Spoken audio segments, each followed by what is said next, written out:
Hi friends, உங்க எல்லாருக்கும் என்னுடைய அன்பான வணக்கம். இது ஷர்மிளா பிராங்கோவின் சீரிய தென்றல் அவளை சிறை கொண்ட சினமவன் நாவல் பகுதி 6. வாசிப்பது ஷர்மிளா பிராங்கோ. வாங்க ஃப்ரெண்ட்ஸ், தொடர்ந்து கதையை கேட்கலாம். 2 மாதமாகியும் ரத்தினவேல் சிவகாசியை விட்டு வராததால் அவனது அண்ணன் வீரவேலுக்கு அவன் மீது சந்தேகம். அவனை அழைத்தவன், என்னடா பட்டாசு ஃபேக்டரியில ஏதாவது தேவதை வேலை பாக்குறாளா என்ன? குறும்பாக கேட்டான். ஏன் அப்படி கேக்குற? இல்ல, சிவகாசி போகணும்னு சொன்னாலே தயங்கி தான் போவ. 1 மாசம் அங்க நின்னு ஃபேக்டரிய பாத்துட்டு வாடான்னு சொன்னா கூட 29 இல்ல 30வது நாள் நீ வீட்டுல இருப்ப. இப்ப நீ சிவகாசி போய் சரியா 65 நாள் ஆச்சு. அங்கே செட்டில் ஆயிட்ட மாதிரி தெரியுது. அதுதான் கேட்டேன். ஏதாவது காதல் வலையில சிக்கிக்கிட்டியா? இனியும் இங்கு தங்கினால் விஷயம் அம்பலமாகிவிடும்.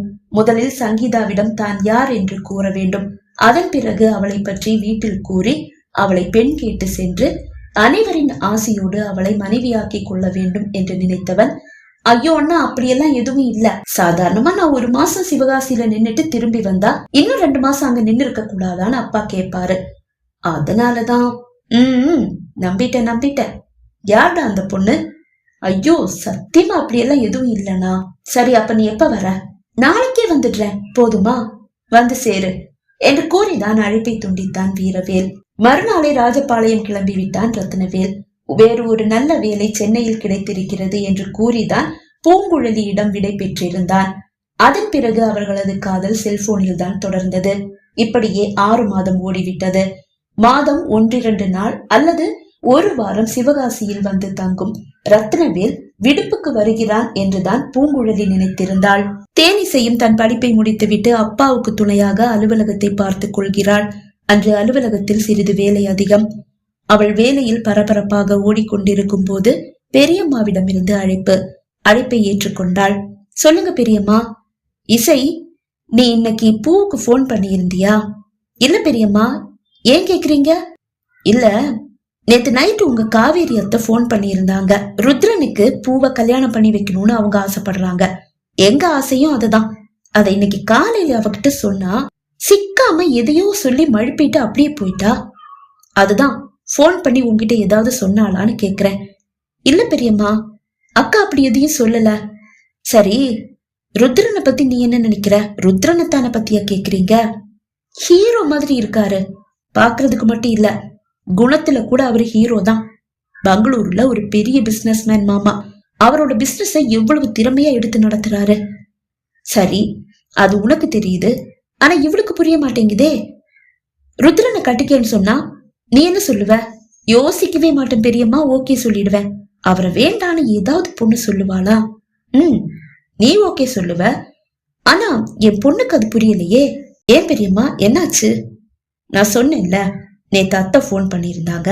நாங்க ருத்ரனுக்கு பொண்ணு பார்க்க ஆரம்பிச்சிட்டோம்.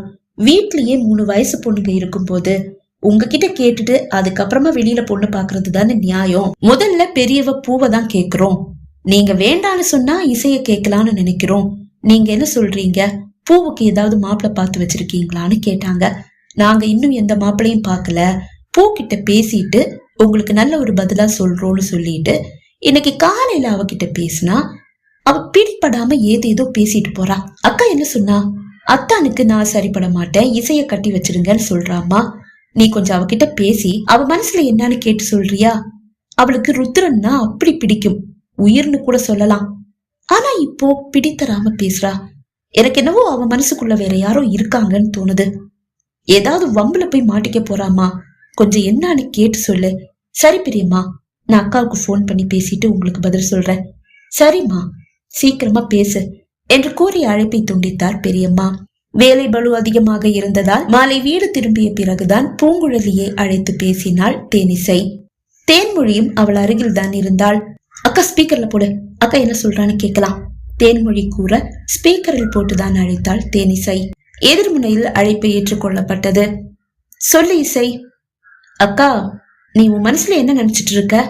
ஏண்டி திடீர்னு இப்படி கேக்குற? இல்ல, அத்தானுக்கு என்ன குறை? ஹீரோ மாதிரி இருக்காரு.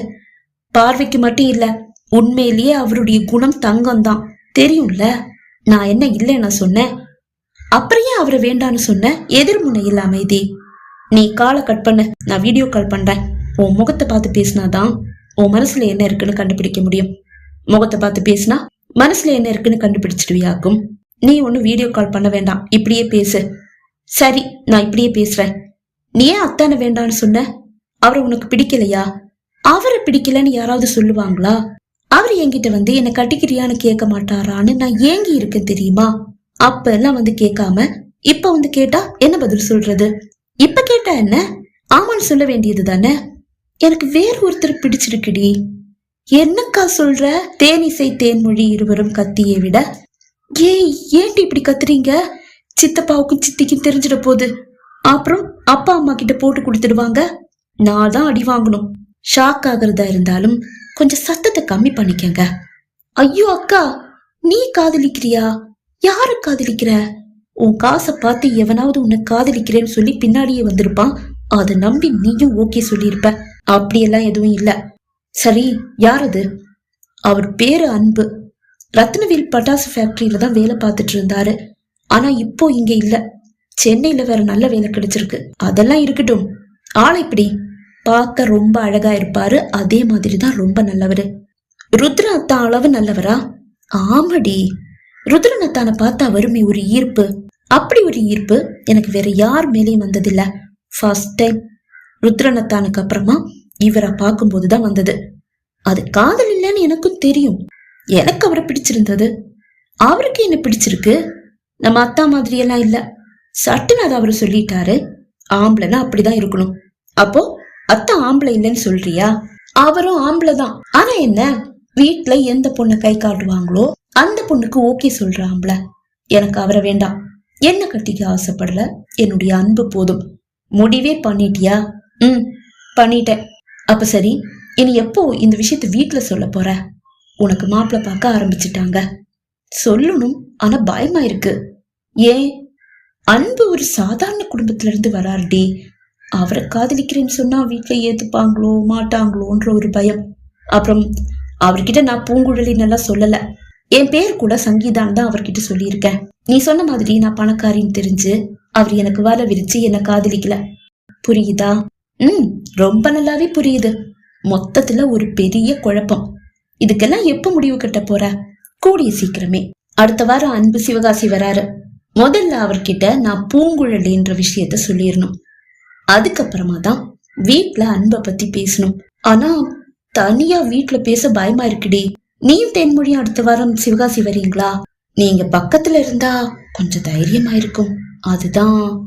ஆக எங்களுக்கு சேர்த்து திட்டு வாங்கி கொடுக்க நீ முடிவே பண்ணிட்ட. பயமா இருக்குடி. அதுதான். நீங்க 2 பேரும் பக்கத்துல இருந்தா எனக்கு கொஞ்சம் தெம்பா இருக்கும். உங்க ஹெல்ப் வேணும்டி. ஹெல்ப் பண்றீங்களா? ஓகே, நாங்க ஹெல்ப் பண்றோம். ஆனா அதுக்கு முன்னாடி உன் ஆளுக்கு தெரியாம நீ எங்களுக்கு காட்டணும். நாங்க உன்னுடைய தங்கச்சிங்கன்னு நீ அவர்கிட்ட சொல்லவும் கூடாது. நாங்க 2 பேரும் சேர்ந்து அவருக்கு ஒரு சின்ன டெஸ்ட் வைப்போம். அதுல அவர் பாஸ் பண்ணட்டும். பாஸ் பண்ணா மட்டும்தான் உனக்கு சப்போர்ட் பண்ணுவோம். ஓகே, அது போதும். அப்ப சரி, நீங்க 2 பேரும் அடுத்த வாரம் சிவகாசி வந்துடுங்க. ஆமா, உன் ஆள் என்னைக்கு வராரு? சனிக்கிழமை தாண்டி. அப்ப சரி, நாங்களும் சனிக்கிழமையே வந்து சேர்ந்துடுறோம். ஓகேடி, சனிக்கிழமை பார்க்கலாம் என்று கூறிதான் அழைப்பை துண்டித்தாள் பூங்குழலி. தேனிசை பூங்குழலியோடு பேசிக் கொண்டிருக்கும் போதே பெரியம்மா ஒரு 5 முறை அழைத்து விட்டார். பூங்குழலி அழைப்பை துண்டித்ததும் பெரியம்மாவை அழைத்த தேனிசை, பெரியம்மா, நீங்க சொன்ன மாதிரியே தான்.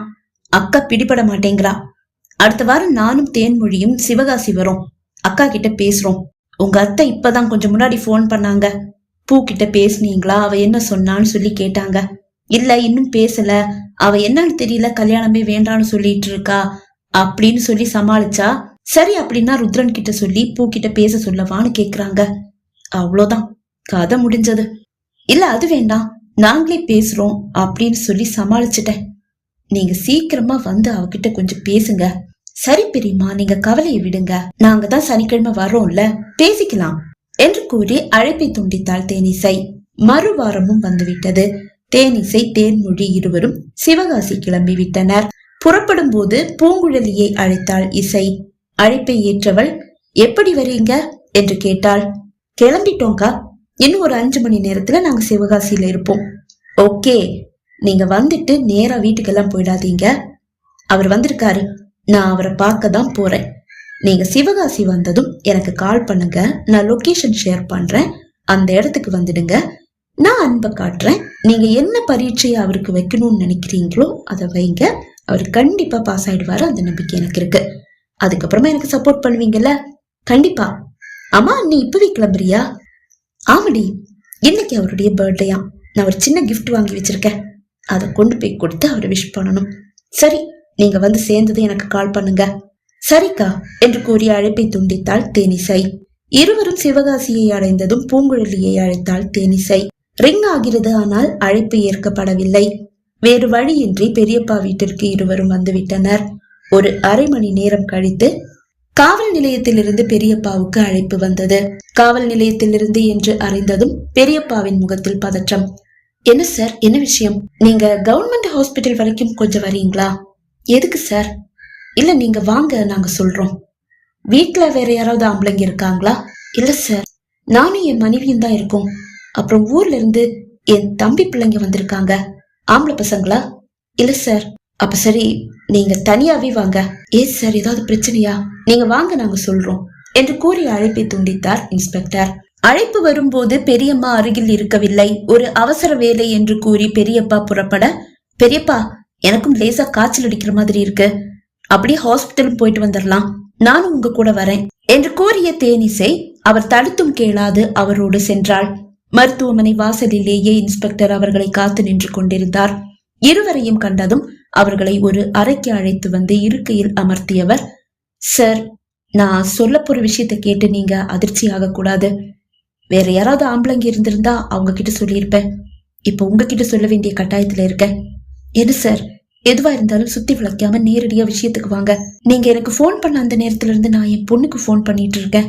ஆனா அவளுடைய போன் சுவிட்ச் ஆஃப்ல இருக்கு. அவளுக்கு ஏதாவது பிரச்சனையா?